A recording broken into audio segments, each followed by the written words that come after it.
சக்தி வேல்கிட்ட பயங்கர கோவமா பேசிட்டு இருக்காங்க. "இங்க பாருங்க, எதுக்காக நீங்க பொய் சொன்னீங்க?" அப்படின்னு சொல்லிட்டு கேட்குறாங்க. "ஆமா, இப்ப என்ன பண்ண சொல்ற?" "ஆமா, பூஜையெல்லாம் பண்றாங்கல்ல, அதெல்லாம் தப்பு தானே" அப்படின்னு சொல்லிட்டு சக்தி சொல்றாங்க. "நீங்க அம்மா அப்பாக்கே பயப்பட மாட்டீங்க, பூஜைக்கா பயப்பட போறீங்க?" அப்படின்னு சொல்றாங்க. அத கேட்டோனே, "சரி விடு, அதெல்லாம் பெருசா எடுத்துக்காத விடு. ஆமா, நீங்க பண்றது எவ்வளோ பெரிய தப்புன்னு உங்களுக்கு தெரியுதா?" அப்படின்னு சொல்றாங்க. "ஆமா, விடுன்னு சொல்றேன்ல" அப்படின்னு சொல்லிட்டு வீட்டுக்குள்ள போறாங்க. போனோனே எல்லாருமே டைனிங் டேபிள்ல சாப்பிட்டுட்டு இருக்காங்க.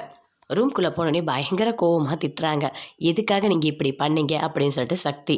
"என்ன நீ சொன்ன அண்ணிக்கிட்ட மாசமா இருக்கான்னு. நான் அந்த நேரம் வந்தேன். அதனால ஆமான்னு சொன்னேன். இப்ப என்னென்ன பண்ண சொல்ற?" அப்படின்னு சொல்றாரு. "எனக்கு வர்ற கோவத்துக்கு இல்லாதது எதுக்கு பொய் சொன்னீங்க?" அப்படின்னு சொல்றாங்க. "சரி சக்தி, இல்லன்னா என்ன இப்போ? நீ என்னை எப்ப ஏத்துப்ப? அப்படி ஏத்துக்கிட்டா இதெல்லாம் ஆட்டோமேட்டிக்கா நடக்கும். என்ன பொய் சொன்னத நிஜமாக்கிடலாமா? என்ன டெலிவரி டேட் மட்டும் கொஞ்சம் மாறும். அதெல்லாம் நான் அட்ஜஸ்ட் பண்ணிக்கிறேன்" அப்படின்னு சொல்லிட்டு வேல் சொல்றாரு. "இங்க பாரு வேலா, இஷ்டத்துக்கு நீ பேசிட்டு இருக்காத. எனக்கு வர கோவத்துக்கு" அப்படின்னு சொல்லிட்டு சக்தி பயங்கரமா கத்துறாங்க. "இந்தா இன்விடேஷன். என்னது தெரியுமா இது? 2 பேரும் மாசமா இருக்கீங்கல்ல, அதனால பூஜை பண்றதுக்காக அடிச்சது. பாரு" அப்படின்னு சொல்லிட்டு குடுக்குறாரு. அத தூக்கி அப்படியே அப்படி அடிக்கிறாங்க. பயங்கரமா கோவம் வருது அவங்களுக்கு. "நீ பண்றதெல்லாம் ரொம்ப பெரிய தப்புன்றாங்க." "விடு. ஆமா, என்ன பார்த்தாலே உனக்கு பிடிக்க மாட்டுது. எப்ப என்ன சீக்கிரமா ஏத்துப்பியா என்ன?" அப்படின்னு சொல்லிட்டு கேட்குறாரு. அதுக்குள்ள எல்லாரும் சாப்பிட்டுட்டு இருக்காங்க. "சாப்பிட வாங்க" அப்படின்னு சொல்றாங்க. 3 பேருமே அங்க சாப்பிட்டுட்டு இருக்காங்க. அங்க சக்தி, தேனு, அவங்க மாமியார் 3 பேருமே சேர்ந்து சாப்பாடெல்லாம் பரிமாறிக்கிட்டு இருக்காங்க. "ஆமா, நீ மாசமா தானே இருக்க. வந்து சாப்பிடு வா" அப்படின்னு சொல்லிட்டு அவங்க மாமியார் சொல்றாங்க. "வாங்க" அப்படின்னு சொல்லிட்டு தேனை கூப்பிடுறாங்க. "நீங்க 2 பேருமே புள்ளத்தாச்சி பொண்ணுங்க. கண்டிப்பா சீக்கிரமா சாப்பிடணும். சூடு இருக்கும்போதே சாப்பிடணும். வீட்டுக்காருக்கெல்லாம் வெயிட் பண்ணவே வேண்டாம்" அப்படின்னு சொல்றாங்க. "சரி, வந்து உட்காருங்க வாங்க" அப்படின்னு சொல்லிட்டு தேன் வராங்க. "வா சக்தி, நீயும் வந்து சாப்பிடு" அப்படின்னு சொல்லிட்டு தேன் கூப்பிடுறாங்க. பயங்கரமா கோவம் வருது. அப்படியே பார்க்குறாங்க. "வா, நீயும் மாசமா தானே இருக்க" அப்படின்னு சொல்லிட்டு வேல் சொல்றாரு. அத கேட்டோனே இன்னும் அதிகமா வருது கோவம் சக்திக்கு. "இல்ல, எனக்கு இப்ப சாப்பாடு வேணாம். நான் அப்புறம் சாப்பிட்டுக்கிறேன்" அப்படின்னு சொல்றாங்க. "ஏய், நீ மாசமா தானே இருக்க. மாசமா இருக்கும்போது கரெக்ட்டா சாப்பிடணும்னு சொல்ற பேச்ச கேட்காம போயிட்டே இருக்க" அப்படின்னு சொல்லிட்டு அவங்க மாமியார் பயங்கர கோவமா திட்டுறாங்க.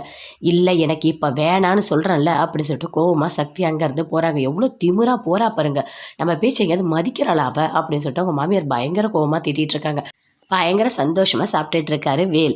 தேனும் சாப்பிடுறாங்க. அப்போ இருக்கு அவளுக்கு. "இவ எப்படி குழந்தை பெத்துக்கிறான்னு நான் பார்க்குறேன்" அப்படின்னு சொல்லிட்டு அவங்க மாமியார் அப்படியே யோசிச்சுட்டு இருக்காங்க. பயங்கர கோவமா உள்ள போறாங்க சக்தி. அவ்வளோ கோவப்படுறாங்க. மாசமா இருக்குன்னு விழுந்து விழுந்து கவனிக்கிறாங்க. ஆனா அப்படி ஒரு விஷயமே இல்ல. ஏன் யாருக்குமே புரியவே மாட்டுது? இதெல்லாம் நடிக்கிற விஷயமா இதெல்லாம்? இதெல்லாம் நடிச்சா ரொம்ப நாள் ஏமாத்த முடியுமா என்ன? அப்படின்னு சொல்லிட்டு பயங்கரமா கோவப்படுறாங்க. சக்தி சாப்பிடும்போது யோசிச்சுட்டே சாப்பிட்றாரு. "கண்டிப்பா மாசமா இருக்கிறத உண்மையா ஆக்கணும். அதுதான் என்னோட எண்ணம். சீக்கிரமா நீ என்னை ஏத்துக்கணும்" அப்படின்னு சொல்லிட்டு ரொம்ப சந்தோஷமா சாப்பிட்டுட்டு இருக்காரு. தேன் அப்படியே பார்க்குறாங்க. கொஞ்சமா சாப்பிட்றாங்க. "நல்லா சாப்பிடுமா, குழந்தை நல்லா வளரணும்ல. இப்போ உன் வயித்துல இருக்கிறது எங்க வீட்டு வாரிசு. சரியா? அந்த குழந்தைக்கு முக்கியத்துவம் குடுக்கணும். நீ நல்லா சாப்பிடு. சும்மா கொஞ்சம்லாம் சாப்பிடாத. நல்லா எடுத்து வை. காய் எடுத்து வை. எல்லாம் பண்ணு" அப்படின்னு சொல்லிட்டு சக்தியோட அம்மா கிட்ட அவங்க அப்பா சொல்லிட்டு இருக்காரு. அவங்கள "சாப்பிடு தேனு, நல்லா சாப்பிடு" அப்படின்னு சொல்லிட்டு நல்லா பரிமாறுறாங்க.